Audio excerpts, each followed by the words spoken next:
Já antes do século XII, que une as duas margens do rio Varosa, a ponte do Ucanha termina com uma torre que, em tempos idos, serviu três propósitos. Por um lado, era o símbolo senhorial do mosteiro de Salzedas.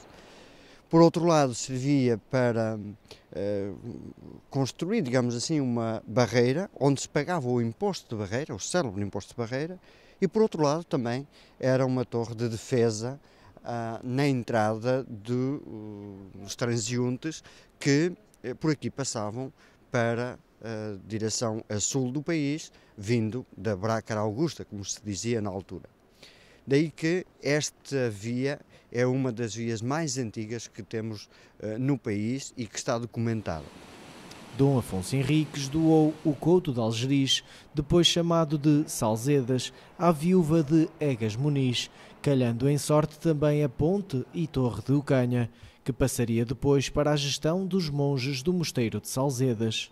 Esta ponte também, com a sua torre, também nos mostra claramente o poder temporal que o mosteiro tinha e, por outro lado, a fonte de riqueza a que o mosteiro deitava mão, no imposto de passagem, no imposto de transação das mercadorias, dos bens que por aqui passavam, e dava também a proteção a todos aqueles que, percorrendo estes caminhos, precisavam dessa mesma proteção. Além da ponte, viveram neste território figuras ímpares da história de Portugal.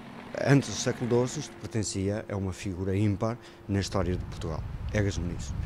Foi ele que foi um dos grandes obreiros na construção do país, na libertação do território ao domínio árabe, e que, com a sua ação, junto do conde Dom Henrique e depois do seu filho, o Afonso Henriques, o primeiro rei de Portugal, que foi conquistando todo este território a sul do Douro. Com a sua morte, assume a preponderância a sua esposa, Teresa Afonso, que doa os bens ao mosteiro, constitui o Couto de Argeriz ligado então a Salzedas, dando e entregando todo este território ao próprio mosteiro. Uma outra grande figura desta terra, que aqui nasceu e que se tornou uma figura ímpar na história portuguesa, de vários campos e de vários domínios, é o Dr. José Leite Vasconcelos. Ele nasceu aqui, daqui foi para Mondim, onde viveu algum tempo da sua juventude, e de seguida saiu para prosseguir os estudos. Ora, Leite Vasconcelos é um dos grandes historiadores, é um dos grandes arqueólogos, é um dos grandes filólogos que o país teve nos finais do século XIX e nos inícios do século XX.